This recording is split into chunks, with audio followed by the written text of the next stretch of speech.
సోదరి సోదరులారా, బాగున్నారా? సర్వ మానవాళి పాప ప్రక్షాళనకై తన ప్రాణం అర్పించిన యేసుక్రీస్తు వారి పుణ్యనామంలో మీకు నా శుభాభినందనలు. నేటి మన టాపిక్ ప్రతిష్టార్పిత ప్రతీపదర్శిని అనగా స్త్రీ. అంతకంటే ముందు సెయింట్ సిసిలియా గురించి కొంచెం చూద్దాం రండి. ఈమె 3వ శతాబ్దంలో రోమ్లో రోమన్ క్యాథలిక్గా ఓ ఉన్నత సంపన్న కుటుంబంలో జన్మించింది. ఈమె సంగీత ప్రియురాలు, పైప్ ఆర్గన్ వాయించేది. అదే ఆమెకు ఐకాన్గా మారిపోయింది.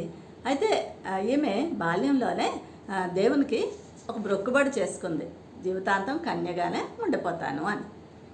కానీ ఆమె తల్లిదండ్రులు బలవంతంగా అన్యుడైన వలేరియంతో ఆమె వివాహం జరిపించారు. అప్పుడు ఆమె భర్తకు చెప్పింది, నేను ఇలా మొక్కుకున్నాను గనక మీరు నా కన్యాత్వాన్ని గౌరవిస్తే నేను మిమ్మల్ని ప్రేమిస్తాను అని.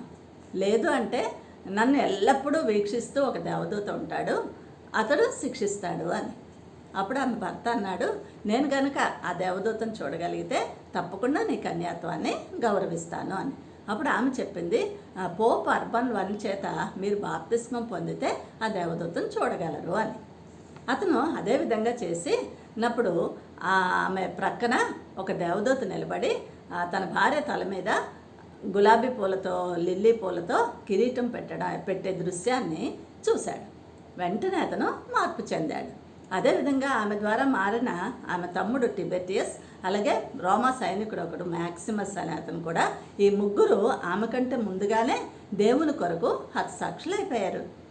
ఆమె కూడా 230లో మార్కస్ ఆలేరియస్ అనే చక్రవర్తి చేత హతసాక్షిగా మారింది. ఆ మరణించే ముందు ఆమె పోపుకు చెప్పిందట, తన ఇంటిని చర్చిగా మార్చండి అని. అలాగే చేశారు. అయితే విచిత్రం ఏంటి అంటే 1599లో తవ్వకాల్లో ఒక సైప్రస్ చెక్కతో చేయబడిన సమాధి పెట్టి దొరికిందట. అందులో సిసిలియా పార్థివ దేహం చెక్కు చెదరకుండా నిద్రపోతున్నట్లుగానే ఉందటండి. దేవునికే మహిమ కలుగును గాక. అప్పుడు దాన్ని తీసుకొచ్చి ఆమె ఇంటి మీద కట్టిన బేసిలికాలో భద్రపరిచారు. అప్పటి నుంచి ఆమెను సెయింట్ సిసిలియా అని పిలుస్తున్నారు. ఇదే విధంగా ఓ కన్యక బైబిల్లో తండ్రి మొక్కుబడిని తీర్చడానికి తనను పరమ తండ్రికి సమర్పించుకున్న వాయను తిలకిద్దాం రండి. ఆమె ఎవరు అంటే అమ్మోనీయులపై ఇశ్రాయేల్ విజయానికి బలైన కన్యక. అర్పణ సమర్పణతో తండ్రిని గెలిపించిన తనయ ఎవరు? యెఫ్తా కుమార్తె. ఈమెను మనం న్యాయాధిపతుల గ్రంథం 11:1 నుంచి 12:7 వరకు చూడగలుగుతాం. అయితే యెఫ్తా అంటే తెరచువాడు అని అర్థం. ఇతను ఎవరు అంటే ఇశ్రాయేలీలకు 9వ న్యాయాధిపతి. మనష్య గోత్రికుడు. గిలాదుకు వేశ్య ద్వారా జన్మించినందున అన్నదమ్ముల చేత వెలివేయబడి టోబు దేశానికి పారిపోయి అక్కడ అల్లరి జనంతో సంచరిస్తూ ఉండేవాడు. అయితే అమ్మోనీయులు ఇశ్రాయేలీలపై దండెత్తినప్పుడు గిలాదు పెద్దలు పరాక్రమం గల బలాఢ్యుడైన యెఫ్తాను బతిమాలి తీసుకొని వచ్చి న్యాయాధిపతిగా పట్టం కట్టారు. ఇదంతా దైవ నిర్ణయమేమో కదండి. అప్పుడు ఈ యెఫ్తా దేవునికి తన హృదయాన్ని తెరచి దేవుని ఎదుట ప్రమాణం చేసి, అది ఎంత హృదయ విదారకమైనదైనా, ఎంత వివాదాస్పదమైనదైనా దాని కొరకు విశ్వాసంతో నిలబెట్టుకొని విశ్వాస వీరుల జాబితాలో కూడా లెక్కించబడ్డాడండి. అయితే ఇక్కడ సందర్భం ఏంటి అనంటే, అమ్మోనీయులు ఎవరండి? లోతుకు తన చిన్న కుమార్తె ద్వారా జన్మించిన బెన్నమ్మి సంతానం. వీళ్ళు ఇశ్రాయేలీలకు నిత్య శత్రువులు.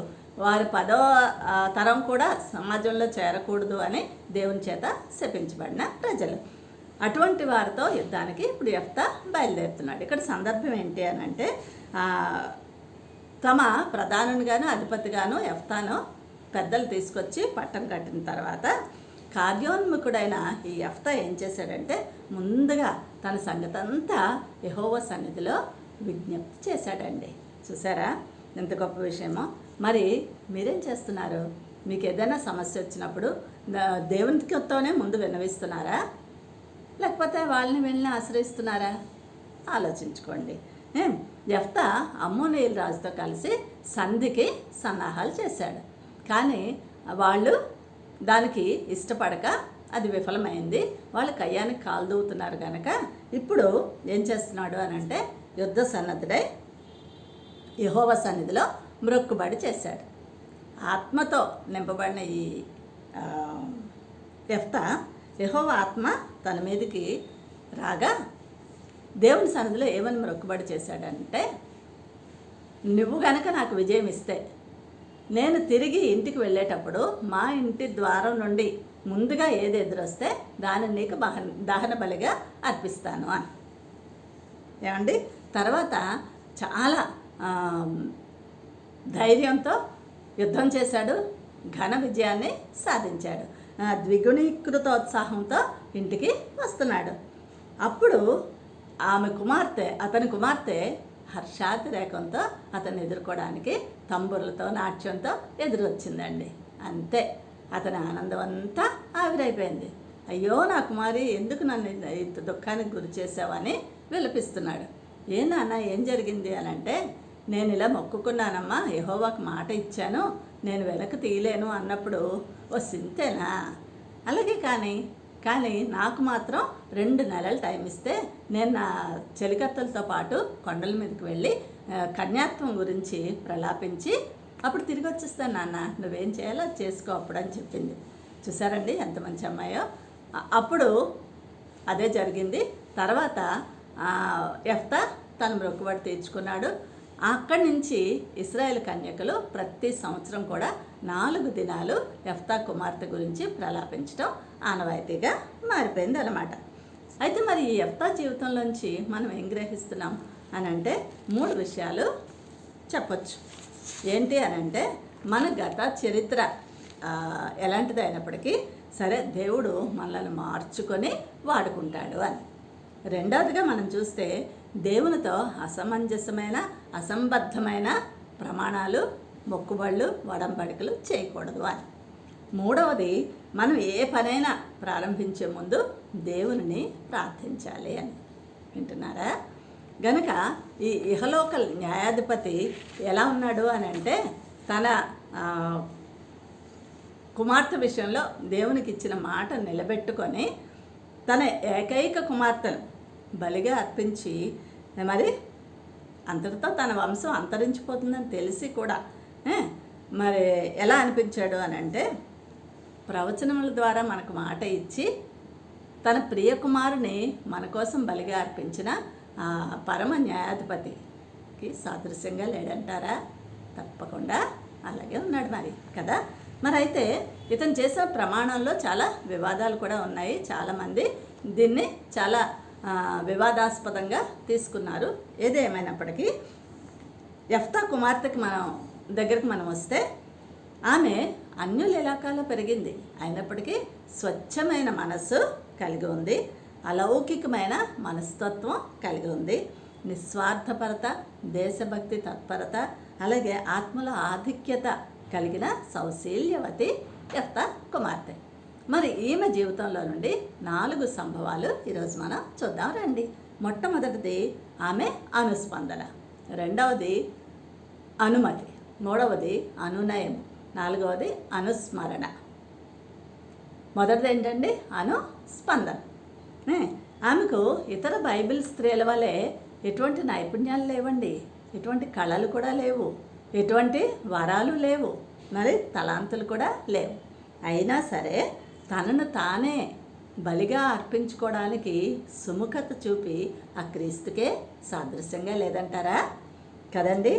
ఆమె 10 ఆజ్ఞల్లో 5వ ఆజ్ఞ అయినటువంటి నీ తల్లిదండ్రులను సన్మానింపము అన్నదాన్ని తండ్రి ప్రమాణాన్ని నిలబెట్టడానికి జవదాటక మనపూర్వకంగా శిరస్సు వంచి సమ్మతించింది.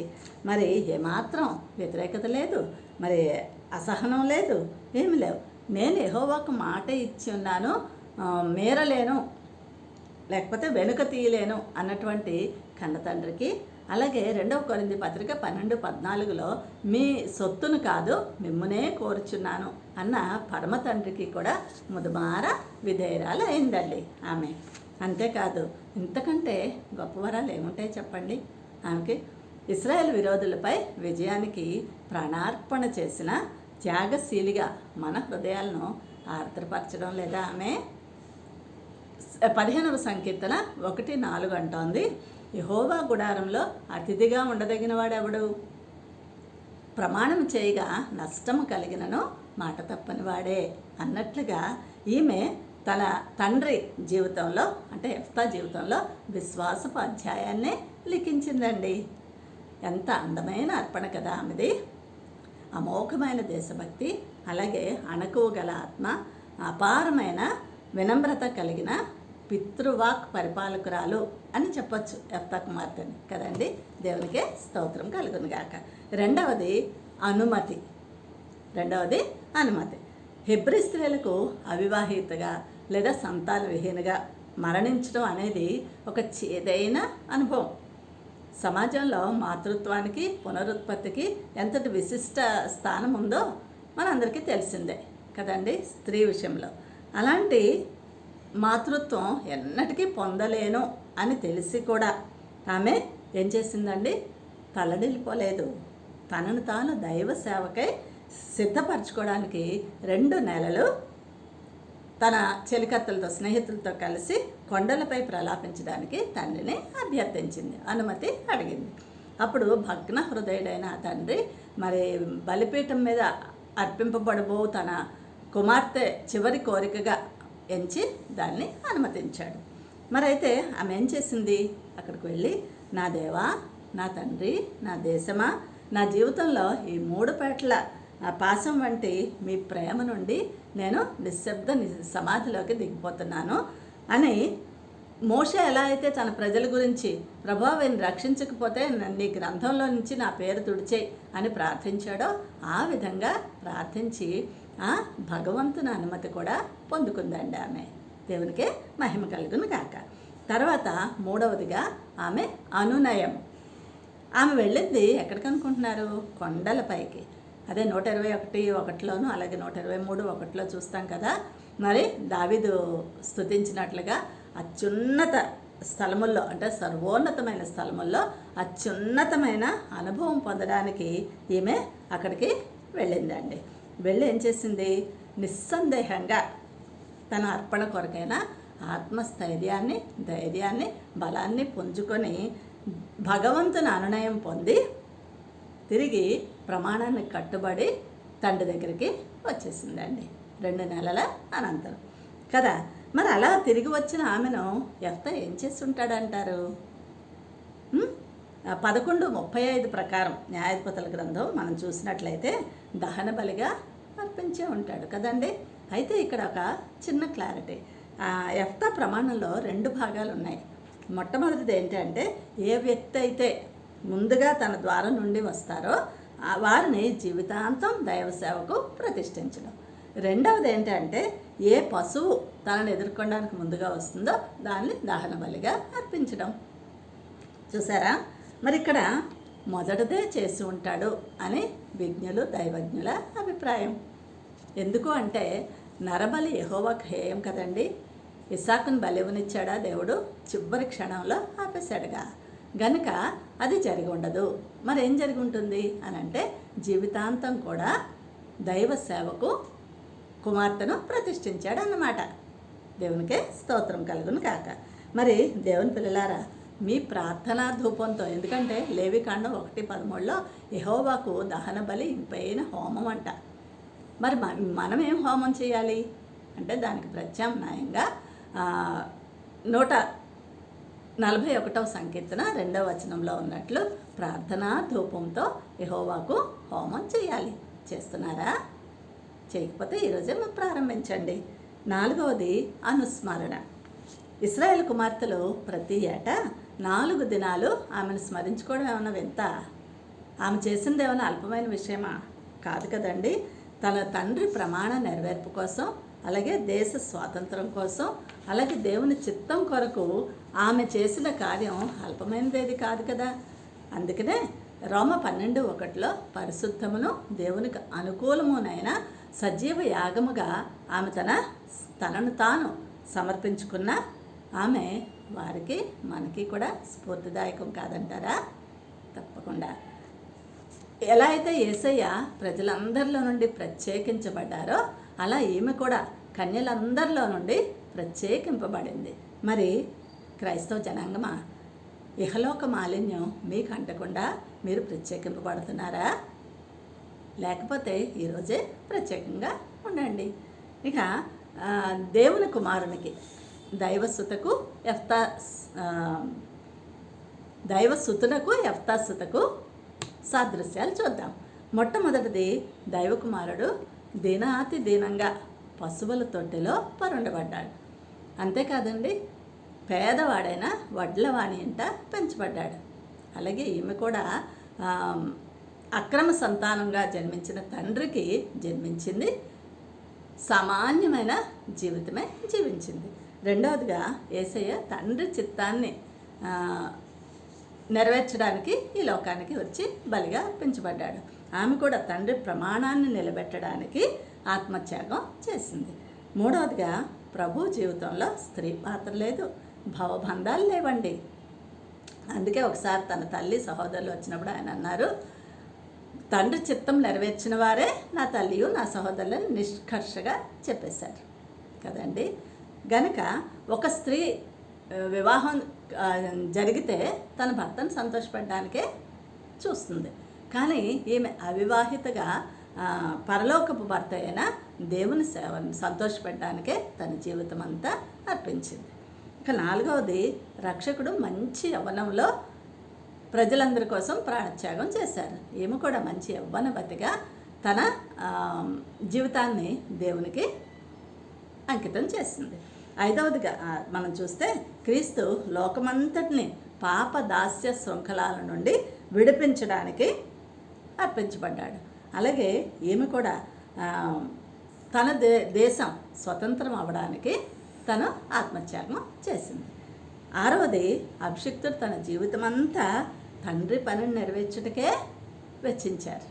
అలాగే ఈమె కూడా జీవితాంతం దైవ సేవలోనే తన జీవితాన్ని అర్పించింది.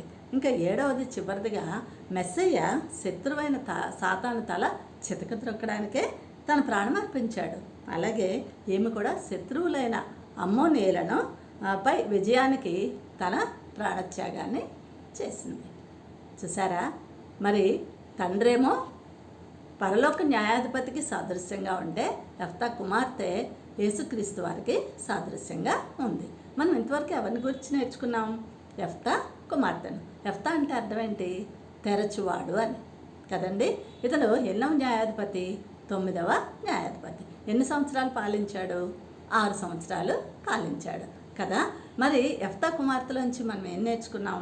4 సంభవాలు నేర్చుకున్నాం. మొట్టమొదటిది అనుస్పందన, రెండవది అనుమతి, మూడవది అనునయము, నాలుగవది అనుస్మరణ.